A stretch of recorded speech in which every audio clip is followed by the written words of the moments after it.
नमस्कार साथियों।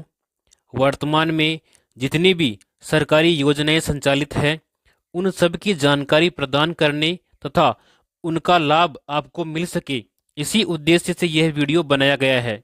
अतः इन सभी योजनाओं का लाभ उठाने हेतु वीडियो को पूरा जरूर देखें और अभी तक इस चैनल को सब्सक्राइब नहीं किया है तो इसको सब्सक्राइब जरूर करें। किसानों और छोटे कारोबारियों के हित में मोदी सरकार ने लिया ऐतिहासिक फैसला।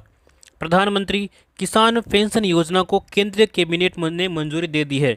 सभी छोटे और लघु किसानों को 60 वर्ष की आयु के बाद मिलेगी न्यूनतम 3,000 रुपये की प्रतिमाह पेंशन। पेंशन पाने वाले की मृत्यु हो जाने पर उसके पति और पत्नी को, पति या पत्नी दोनों में से किसी एक को 50% पेंशन प्रदान की जाएगी। छोटे दुकानदारों या स्वरोजगारियों को भी 60 वर्ष की आयु के बाद मिलेगी 3,000 रुपये प्रतिमाह पेंशन। पेंशन लेने वाली विधवा महिला, नाता जाने वाली माँ के बच्चे और विकलांग महिला पुरुष के बच्चे अगर वो स्कूल जाते हैं तो उनके बच्चों को पालने के लिए सरकार अनाथ बच्चे जिनकी उम्र 0 से लेकर के 6 साल तक हों, ऐसे बच्चों को 1,500 रुपये और 6 से लेकर के 18 साल तक के बच्चों को 2,500 रुपये प्रति माह दिए जाते हैं। अन्य श्रेणी के बच्चे जिनकी उम्र 0 से लेकर के 6 साल तक है उनको 500 रुपये और 6 से लेकर के 18 वर्ष तक के बच्चों को 1,000 रुपये मिलते हैं। वो मिलते हैं पालनहार योजना के माध्यम से। इसका लाभ लेने के लिए आपको पालनहार योजना में आवेदन करना होगा। पीएम आवास योजना 2024, इस योजना से पूरी हो रही है हर गरीब को पक्के छत देने की गारंटी। जहाँ साथियों जिसके लिए पक्के मकान नहीं है वो इस योजना में आवेदन करके अपना मकान बना सकते हैं। इस मकान बनाने के लिए आपको इस योजना के माध्यम से 2,50,000 की सहायता प्रदान की जाती है। और इसी क्रम में पीएम आवास ग्रामीण के लिए 3.24 करोड़ लाभार्थियों का पंजीकरण इस योजना में हो चुका है।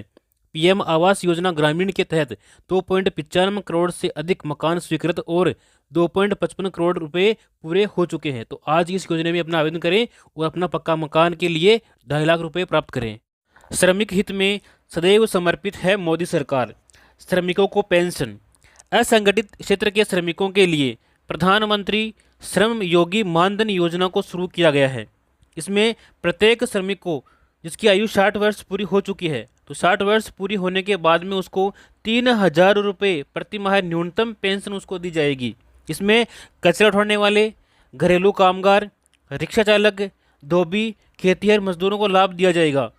और देखिए, पेंशन पाने के दौरान यदि लाभार्थी की मृत्यु होती है तो उसकी जो पेंशन है उस पेंशन की 50% धनराशि उसके जीवन साथी को पेंशन के रूप में दी जाएगी।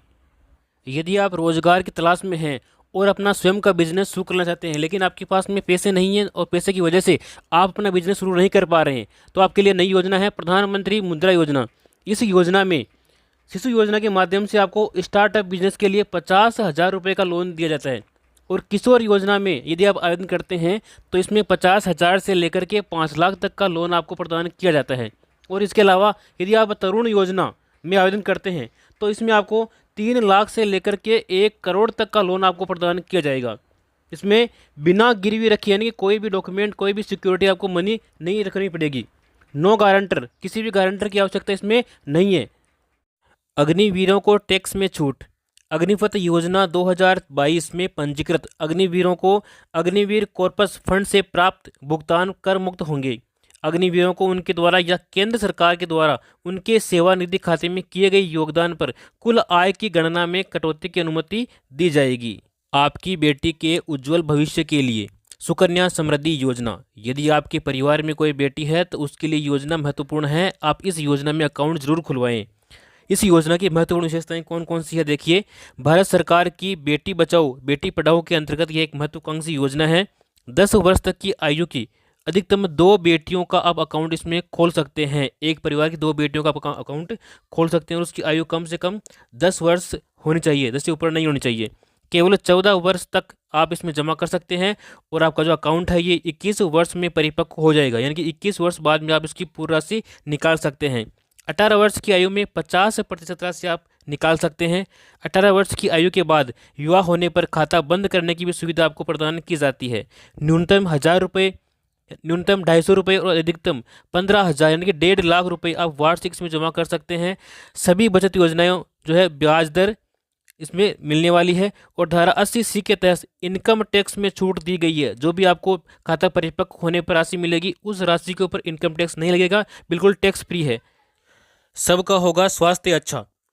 केंद्र सरकार के द्वारा लागू आयुष्मान भारत प्रधानमंत्री जन आरोग्य योजना एवं प्रदेश में संचालित स्वास्थ्य बीमा योजना को एकीकृत करके मुख्यमंत्री आयुष्मान आरोग्य योजना लागू की गई है। योजना के तहत अब कैंसर जैसी बीमारियां भी डे केयर पैकेज में सुविधा में शामिल की गई है। सड़क दुर्घटनाओं में जीवन रक्षा के लिए एडवांस लाइफ सपोर्ट भी एम्बुलेंस भी इसके माध्यम से संचालित की जाएगी। सबको शिक्षा के समान अवसर उपलब्ध कराने के लिए संकल्पबद्ध डबल इंजन सरकार। आर्थिक रूप से कमजोर वर्ग की जो बालिकाएं हैं, जो छात्र हैं, उनको स्कूल बैग, किताबें, यूनिफॉर्म उपलब्ध कराने के लिए 500 रुपये की सहायता उनको प्रदान की जाएगी। यानी कि कक्षा 1 से लेकर के 12वीं तक जितने भी छात्राएं हैं, जो छात्र हैं पढ़ रहे हैं स्कूल के अंदर, उन सभी को 500 रुपये सहायता के रूप में प्रदान किए जाएंगे स्कूल बैग, किताबें और यूनिफॉर्म परचेज करने के लिए। मुख्यमंत्री कन्यादान योजना, इस योजना में आवेदन करने पर आपको 31,000 रुपये की सहायता राशि प्रदान की जाती है।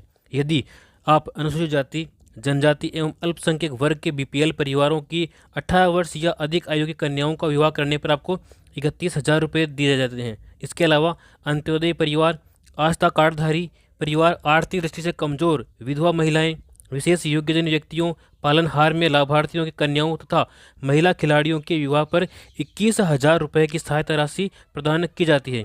और इसके अलावा यदि कन्या 10वीं पास है तो उसको 10,000 रुपये अतिरिक्त दिए जाएंगे, और यदि वह स्नातक पास हैं तो उसको 20,000 रुपये की अतिरिक्त सहायता प्रदान की जाती है इस योजना के माध्यम से। प्रधानमंत्री विश्वकर्मा योजना, पारंपरिक शिल्पकारों और कारीगरों को सहायता देने के लिए ये केंद्रीय योजना है। देखिए इस योजना का लाभ कौन कौन ले सकते हैं? कारपेंटर, नाव बनाने वाले, अस्त्र बनाने वाले, लोहार, ताला बनाने वाले, हथौड़ा और टूलकिट निर्माता, सुनार, कुम्हार, मूर्तिकार, मोची, राजमिस्त्री, इसके अलावा डलिया, चटाई, झाड़ू बनाने वाले और पारंपरिक गुड़िया बनाने वाले और खिलौना बनाने वाले, नाई, मालाकार, धोबी, दर्जी और मछली का जाल बनाने वाले इस योजना का लाभ ले सकते हैं। इस योजना के मुख्य बिंदु देखिए, इस योजना के लिए 13,000 करोड़ रुपए का बजट का प्रावधान किया गया है और 18 प्रकार के पारंपरिक व्यवसाय इस योजना में शामिल किए गए हैं। शिल्पकार और कारीगरों को प्रमाण पत्र भी दिया जाता है और ID कार्ड के जरिए उनको पहचान दी जाती है।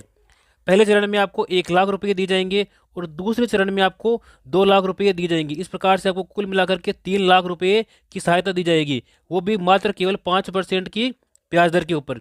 योजना के तहत मिलेगा कौशल विकास प्रशिक्षण, यानी कि आपको पहले सिखाया जाएगा और उसके बाद में आपको औजार खरीदने के लिए साथ में आपको 18,000 रुपये की सहायता राशि भी दी जाएगी। और जितने दिन आप ये कार्य सीख रहे हैं उस दिन के हिसाब से आपको प्रतिदिन दैनिक भत्ता भी आपको दिया जाएगा, कम से कम 700 रुपये यहाँ पे प्रदान किया जाएगा। यदि आप सिलाई करते हैं, अगर आपको सिलाई मशीन चाहिए तो आपको प्रधानमंत्री विश्वकर्मा योजना में आवेदन करना होगा।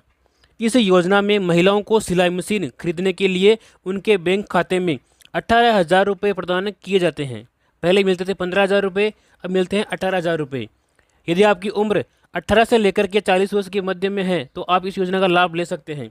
इसके लिए आपको राशन कार्ड, बैंक डायरी, आधार कार्ड और फोटो, ये दस्तावेज आपको अनिवार्य रूप से चाहिए होंगे। युवाओं के लिए रोजगार, प्रदेश के युवाओं को रोजगार देने हेतु आगामी वर्ष में होगी लगभग 70,000 पदों पर भर्तियां। दीनदयाल उपाध्याय ग्रामीण कौशल्य योजना एवं मुख्यमंत्री कौशल विकास योजना के तहत युवक और युवतियों को निःशुल्क कौशल प्रशिक्षण प्रदान किया जाएगा इस योजना के माध्यम से। डबल इंजन सरकार में देखिए, PM किसान सम्मान निधि राशि बढ़ाकर के 6,000 से बढ़ाकर 8,000 रुपये की गई है और आने वाले समय में इसको 12,000 किया जाएगा। गेहूं के न्यूनतम समर्थन मूल्य 2275 रुपये पर 125 रुपये अतिरिक्त बोनस प्रदान किया जा रहा है। 33 लाख किसानों को निःशुल्क बीज भी दिया जा रहा है। 50,000 से ज़्यादा किसानों को सोलर पंप स्वीकृति दी जा चुकी है। खेतों में फार्म पॉन्ड बनाने पर किसानों को मिलेगा 1,35,000 रुपये तक का अनुदान। इसके लिए कौन कौन से किसान पात्र हैं देखिए, उन किसानों के पास में न्यूनतम 0.3 हेक्टेयर एवं संयुक्त खातेदारी की स्थिति में एक स्थान पर न्यूनतम 0.5 हेक्टेयर की कृषि भूमि होना अनिवार्य है। वही किसान इस योजना में जो है फार्म पॉन्ड के लिए आवेदन कर सकते हैं। आवेदन का माध्यम, आप इसमें आवेदन ऑनलाइन कर सकते हैं, जैसे राज किसान साथी पोर्टल, इससे भी कर सकते हैं, या फिर ई मित्र के माध्यम से भी इसमें आवेदन आप कर सकते हैं। इसके बाद में हम बात करेंगे अन्नदाता को संबल प्रदान करने के लिए प्रतिबद्ध राज्य सरकार, यानी कि 200 करोड़ रुपए की लागत से राजस्थान एग्रीकल्चर इंफ्रा मिशन की शुरुआत की गई है, जिसके अंतर्गत देखिए फसलों की सुरक्षा के लिए आपको खेतों की तारबंदी करने के लिए 50,000 रुपये तक की सहायता किसानों को दी जाएगी। इसके अलावा 33 लाख किसानों को मिलेगी श्री अन्न सहित उच्च गुणवत्ता के निःशुल्क खाद बीज। इसके अलावा कृषि उपकरण उपलब्ध कराने के लिए 500 कस्टम हायरिंग सेंटर्स की स्थापना की जाएगी। शिक्षित राजस्थान, विकसित राजस्थान। देखिए, कक्षा 1 से 8 तक के समस्त विद्यार्थियों को तथा कक्षा 9 से 12वीं तक की कक्षा छात्राओं को स्कूल बैग, किताबें, यूनिफॉर्म के लिए प्रति विद्यार्थी 1,000 रुपये की सहायता प्रदान की जाएगी। यानी कि 1 से लेकर 8वीं तक के समस्त बालकों को और 9 से 12 तक के समस्त छात्राओं को 1,000 रुपये प्रदान किए जाएंगे। अल्प आय वर्ग, लघु किसान, सीमांत, बटाईदार किसान, खेतिहर श्रमिकों के बच्चों को मिलेगी निःशुल्क शिक्षा। गरीब परिवार की बालिकाओं को जन्म पर 1 लाख रुपए का सेविंग बॉन्ड प्रदान करने हेतु लाडो प्रोत्साहन योजना का शुरुआत किया गया। यानी कि जो पहले योजना थी राष्ट्रीय योजना, उसी योजना का एक विकसित रूप लागू किया गया है, जिसका नाम है लाडो प्रोत्साहन योजना। इस योजना में बालिकाओं को 1 लाख रुपए जन्म पर ही उनके नाम कर दिए जाएंगे एक सेविंग बॉन्ड के रूप में। दुग्ध क्रांति की ओर नए राजस्थान के बढ़ते कदम। गोपाल किसान क्रेडिट कार्ड योजना। देखिए, इस योजना के माध्यम से 1 लाख रुपए तक का ब्याज मुक्त अल्पकालीन ऋण मिलेगा। इस योजना के माध्यम से योजना के ऊपर 150 करोड़ रुपए का खर्च किया गया है। 20,000 डेयरी सहकारी समितियों की होगी स्थापना। किसानों को दूध की मिलेगी सही कीमत। ये सामाजिक सुरक्षा पेंशन पहले मिल रही थी 1,000 रुपये, जिसको बढ़ा करके 1,150 रुपये किया गया है, यानी कि 150 रुपये की इसमें वृद्धि की गई है। इसमें कौन कौन सी श्रेणी शामिल है? देखिए, वृद्धावस्था पेंशन, विधवा पेंशन, एकल नारी पेंशन, विशेष योग्यजन पेंशन, लघु एवं सीमांत वृद्धजन कृषक पेंशन, इन सभी को इस श्रेणी में शामिल किया गया है। और इससे अब तक 84 लाख से भी अधिक जो है पेंशनधारी लाभान्वित हो चुके हैं, और इसके ऊपर 1523 करोड़ रुपए का अतिरिक्त प्रावधान किया। इसके बाद में देखिए प्रधानमंत्री मातृ वंदन योजना। तो इस योजना में क्या है, जो गर्भवती महिलाएं हैं उन महिलाओं को प्रथम बच्चे के लिए 2 किस्तों में दी जाने वाली राशि पहले 5,000 रुपये थी, तो उस 5,000 रुपये को बढ़ा करके 6,500 रुपये यहाँ पर की जाने की घोषणा की गई है। तो ये भी एक अच्छी योजना है। इसके बाद में हम बात करने वाले हैं वरिष्ठ जनों के लिए। देखिए, वरिष्ठ जनों को यात्रा की सुविधा प्रदान की गई है। तो इसके लिए 60 वर्ष से 80 वर्ष तक के जो वरिष्ठ नागरिक हैं उन नागरिकों को राज्य की सीमा में रोडवेज बसों के किराए में वर्तमान 30% की छूट दी गई है। तो इस 30% छूट को बढ़ा करके 50% उनको किया गया है। यानी कि जो 60 वर्ष से लेकर के 80 वर्ष तक के वरिष्ठ नागरिक हैं उनका रोडवेज बसों में 50%, यानी कि उनका आधा किराया ही लगने वाला है। श्रमिकों के लिए देखिए, 18 से 45 वर्ष आयु के श्रमिकों के लिए मुख्यमंत्री विश्वकर्मा पेंशन योजना लागू करने की घोषणा की गई है। इस योजना में 60 रुपये से लेकर के 100 रुपये तक आपको मासिक प्रीमियम देना होगा, और 60 वर्ष की आयु पूर्ण होने के बाद में 2,000 रुपये प्रति माह आपको पेंशन दी जाएगी। यह पेंशन मुख्यमंत्री वृद्धजन सम्मान पेंशन योजना के अतिरिक्त आपको प्रदान की जाएगी। प्रधानमंत्री सूर्य मुफ्त बिजली योजना। तो इसमें देखिए, योजना के अंतर्गत 1 करोड़ परिवारों के लिए घर पर सोलर पैनल लगवाने और हर माह 300 यूनिट तक मुफ्त बिजली उपलब्ध कराने की योजना को मंजूरी दी गई है। यानी कि आप अगर अपने घर के ऊपर सोलर पैनल लगवाते हैं तो आपको प्रति माह 300 यूनिट तक मुफ्त बिजली प्रदान की जाएगी। इस योजना में केंद्रीय और वित्तीय सहायता देखिए, अगर आप 1 किलोवाट का सोलर पैनल लगवाते हैं तो आपको 30,000 रुपये की सब्सिडी प्रदान की जाएगी। यदि आप 2 किलोवाट का पैनल लगवाते हैं तो इसमें आपको 60,000 रुपये की सब्सिडी दी जाएगी। और इसके अलावा यदि आप 3 किलोवाट का सोलर पैनल लगवाते हैं तो आपको 78,000 रुपये की सब्सिडी प्रदान की जाएगी इस योजना के अंतर्गत। लखपति दीदी योजना की शुरुआत की गई है। इस योजना में महिलाओं में कौशल विकास कर उनकी सालाना आमदनी को 1 लाख रुपए तक बढ़ाने का प्रावधान किया गया है इस योजना में। और इस योजना के अंतर्गत प्रदेश की 11,24,000 महिलाओं को अगले 3 वर्ष तक, यानी कि 3 वर्ष में चरणबद्ध रूप से लखपति दीदी बनाने का लक्ष्य रखा गया है। 2.80 लाख से भी अधिक महिलाएं इस योजना में, इस श्रेणी में आई है, जो लखपति योजना के माध्यम से उनको लाभ दिया जाएगा।